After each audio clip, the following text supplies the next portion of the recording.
Radio very much alive in Thailand, says Prime Minister's office as Prayut calls for transistor sets.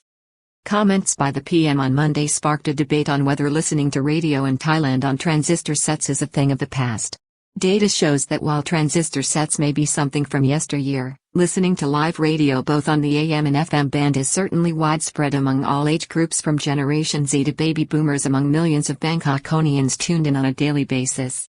Radio as a communications medium is going strong in Thailand among all age groups from Generation Z listeners to older baby boomers, with millions of regular listeners, according to research brought forward by the Prime Minister's office on Tuesday after General Prayut came under fire from critics when he called on the public to have access to transistor radio sets in flooded areas in case power in the modern communication network breaks down. Inset, General Prayut Chanocha visited Khon Kaen on Tuesday to see the devastation caused by floods there. Right. Government spokesman Anucha Burapachesari vigorously defended the Prime Minister's comments and recommendations concerning transistor radio sets and the use of the traditional broadcast network during emergencies to brief and communicate with the public. Mr. Anucha produced substantial evidence, including Nielsen ratings for Bangkok, showing that traditional radio is as popular as ever in Thailand across all age groups, despite the shift in the last decade to online platforms with the growth of the internet.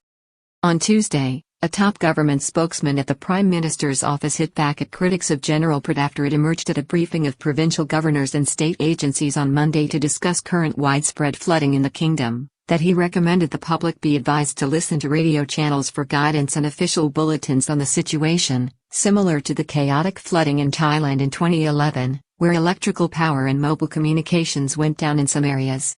Prime Minister Prayut suggested the use of transistor radio sets as opposed to modern mobile devices during the online briefing ahead of his visit to Khon Kaen on Tuesday, where he surveyed flood damage in the province while his office defended his comments to the media. Report suggests the retail sale of old-fashioned transistor radio sets for AM and FM radio is in decline. The remarks by General Prayut on his first day back at the office in Government House following his reinstatement, on Friday by the Constitutional Court, drew fire from critics who pointed out that listening to transistor radios was something that had gone out with the flood in Thailand, with the Bangkok Post locating a retail outlet which sold transistor radios in Chinat province in central Thailand. The owner told reporters that he sold one transistor radio set a month for 590 or 690 with batteries, mostly to elderly people or farmers in the field. Another survey of market traders found that nearly all agreed that they had not listened to the radio on a transistor radio set in 10 years at least. Well-known lawyer poked fun at PM. A prominent lawyer, Paisalpuit Mongkao, took to social media to poke fun at the Prime Minister for his remark describing him as a man belonging to a past era. "When I was a child, I liked transistor radios. But, now, in the age of modern technology, I don't even know where to buy one," Mr. Paisal joked. However, on Tuesday, Anucha Burapachesari for the Prime Minister's office insisted to reporters that live radio as a medium was very much alive in Thailand and backed up his claims with evidence. Mr. Anucha told reporters that extensive research by the National Broadcasting and Telecommunications Commission and Thammasat University showed that 85.9% of people in Thailand still listen to FM radio on a regular basis, while 11.2% still listen to the more old-fashioned AM or medium wave band. Government House strikes back, revealing that 86% of the Thai public still listen to traditional radio stations while 69% use receivers at home, in cars and phones. The research also showed that 17.5% of the Thai public now also listen regularly to radio online. However, the Thammasat University research found that 68.9% of Thai people still used radio receivers to tune in.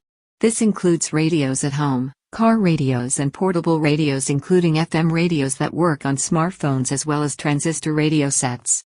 Significantly, 19.3% of people listen to radio stations on their smartphones via internet streaming, while 7.8% use the FM radio that comes with most mobile phones, in effect making them akin to a transistor radio set.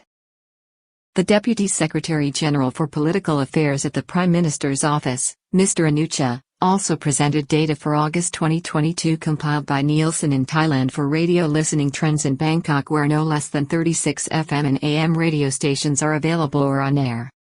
AM and FM radio in Bangkok attracted nearly 10 million listeners in August, according to Nielsen. The data found there were 3.5 million people from Generation X who were regular listeners of radio in the capital. These are people aged from 40 to 59 years of age. These were followed by 3.3 million Generation Y, or those from 20 to 29 years of age. After this, came the baby boomer generation with a further 2 million people aged between 60 and 71 years of age tuned in, while the same data showed 800,000 young Generation Z listeners aged 12 to 18 also regularly listening to the radio.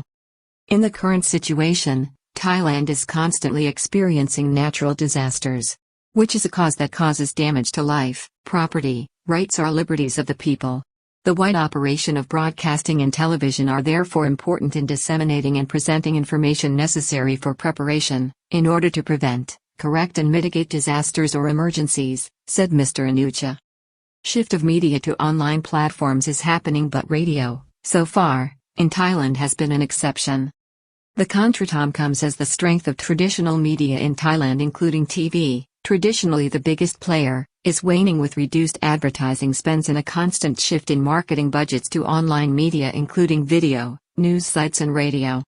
Radio in Thailand has consistently shown itself to be only negligibly impacted by these trends as, on one hand, the medium merges with modern trends while also retaining a distinct appeal of its own, particularly as an entertainment source while traveling or background source while working. However, trends in Western countries and markets show that this may change in time, while at the same time, radio stations are integrating with online entertainment and news service offerings. Rocky days for Thai media and ad industry as virus ravages budgets and spends with economic uncertainty.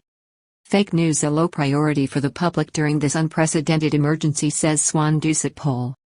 Minister signals a move to resurrect a national internet gateway and stronger online controls.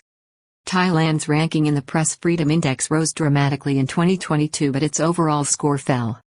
In this context, it should be noted that the status of radio in Thailand has managed over the last decade to maintain its position despite the massive transformation of the media scene. Prayut's second government has overseen an improvement, in recent years, of press freedom.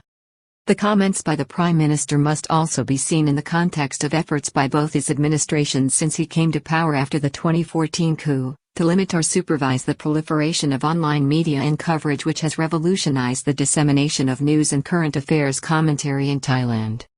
Efforts to control online media, such as creating a digital gateway for external traffic or media, proposals to create a national news pool and more aggressive online media monitoring in the guise of a war on fake news have not taken hold in the kingdom as, despite all of this, the government has shown itself to be sensitive to press freedom, with Thailand, to its credit, is rising with the most recent Press Freedom Index showing the kingdom ranking well ahead of many of its peers in Asia.